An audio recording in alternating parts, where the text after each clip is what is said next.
Hello everyone, I'm Denise Boggs, and I want to welcome you as we journey together through healing the heart. Okay, hello everyone. We're continuing now, breaking this cycle of performance orientation. And I hope you've been watching all the different episodes. If not, go back because they kind of build on one another. And we talked about last time about miscalculating, and you may not even be aware that your miscalculating is coming out of the fear of rejection, okay? Because when there has been rejection in your life, in those younger years, when you're needing affirmation, okay? So that's when, let's say 12 years old, when a child enters in our culture, we say they become a teenager. Okay, they're needing to be affirmed for who they are. I needed it, you needed it, we all needed to be affirmed for who we are, not what we do, but who we are, okay? But if a parent doesn't know how to affirm their children, then they may only affirm them when they get good grades at school. Okay, so what's that put in the child's mind? That's the only way I can be worth something, is if I keep my grades up and keep getting degrees and keep on and keep on and keep on. And so that builds in affirmation, yes, is there, but only with good grades. But let's say you're 12 years old and you are bringing your grades to your parent. And so instead of your parent affirming who you are, that they're proud of you, if they choose something else or someone else, at that moment you feel rejection. In other words, you feel like you're not important enough. So rejection is not just somebody looking at you and saying, I don't like you. No, it's really deeper than that with parents. It's if a parent doesn't have time to look at your report card. I'm too busy, I got to go to work. Oh, I'm too busy, I've got a golf game. Oh, I don't have time right now, show it to your mother.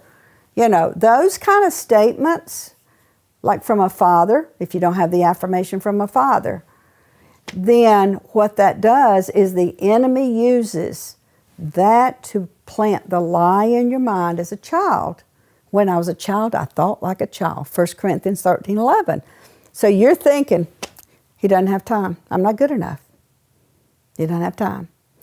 And so those lies come in very subtly, but then on top of a lie comes the vow, I'll show you. I'll show you. We talked about that in our last video. So the rejection here is that you're not being received as the most valuable right now to your father, because he's choosing golf, he's choosing work, he may even choose to go out with his friends and not choose you. So that's a type of rejection. Another type is if mom and dad divorce. And now mom's there with you, she's looking at your report cards. She's looking at how well you're cleaning your room. She's doing all the affirming, but dad's nowhere to be found because dad has another life. So now that's rejection. You're not good enough. He's choosing another family, a career. Maybe he moved away. He may have even had another relationship. Whatever it was, but that's rejection because you're not good enough for him to stay home and be family and be daddy. So it's, as a child, think about it. I'm trying to help you adults that are listening think like you thought as a child. Do you know that that's a key in healing? 1 Corinthians 13 says, 13:11, when I was a child, I thought like a child. So the thoughts, I'm not good enough during childhood is full of the lies of the enemy. You are good enough. But in that moment, when dad chooses someone else or something else, you believe the lie, I'm not good enough. And then on top of that, with the pain, then you begin to perform, trying to hopefully Dad will be proud of me. If I get a career in sports or whatever, because Dad likes football, so I'm going to be a NFL. I've had so many NFL football players that I've ministered to, you can't imagine. And they were doing it to try to make Dad proud. And so every day they have to get up. I got to do harder. I got to work harder. Not even knowing what the performance cycle was in them. And it's not just a coach saying, we got to win the game. No, it's the internal battle of these lies. Okay, so I hope this has helped you, is that really the rejection can be more than sibling rejection or bullying at school or any of that. It literally can go all the way back to mom and dad and feeling that they are accepting someone or something else more than they're accepting you. You feel rejection at that moment, and that's when the lies come in, and that's when performance starts to take place.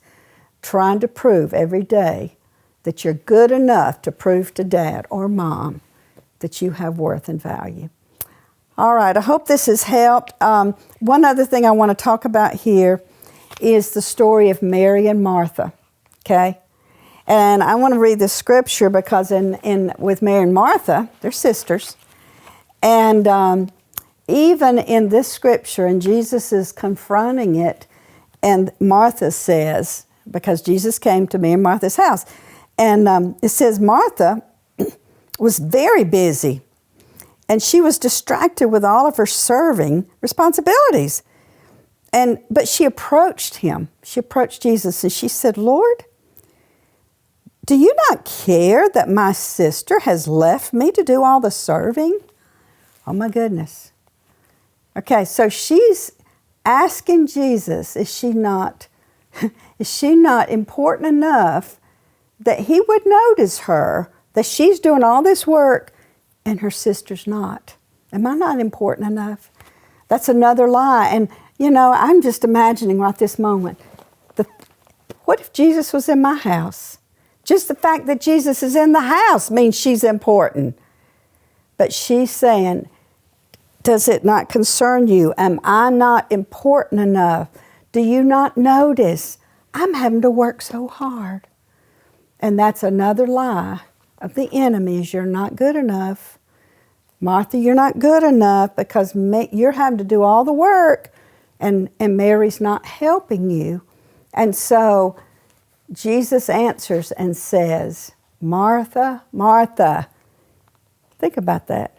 If Jesus calls your name twice, that means pay attention. Pay attention. Martha, Martha. You're worried and bothered and anxious about too many things. And that's the bottom line. We're worried and we're anxious about too many things. And so with performance orientation, we've got to look at what are we putting on our plate and in our day calendar that's more than what we're called to do that day. And if you are complaining at the end of your day like Martha was and saying, nobody sees how hard I work, or nobody appreciates how much I do for this family, nobody cares, those kind of statements let you know it's performance orientation. And so to break this cycle, you need healing. So I want to encourage you, keep on this journey, getting to the root of it by getting healing in those areas where you did not feel accepted by mom and dad for just who you were. God bless you. If Living Waters has been a blessing to you and you would like to help support this ministry, you can give on our website, livingwatersministry.com/donate, or text any amount to 84321. We have additional resources for you to continue on your journey to healing in our online bookstore. You can click the link in description.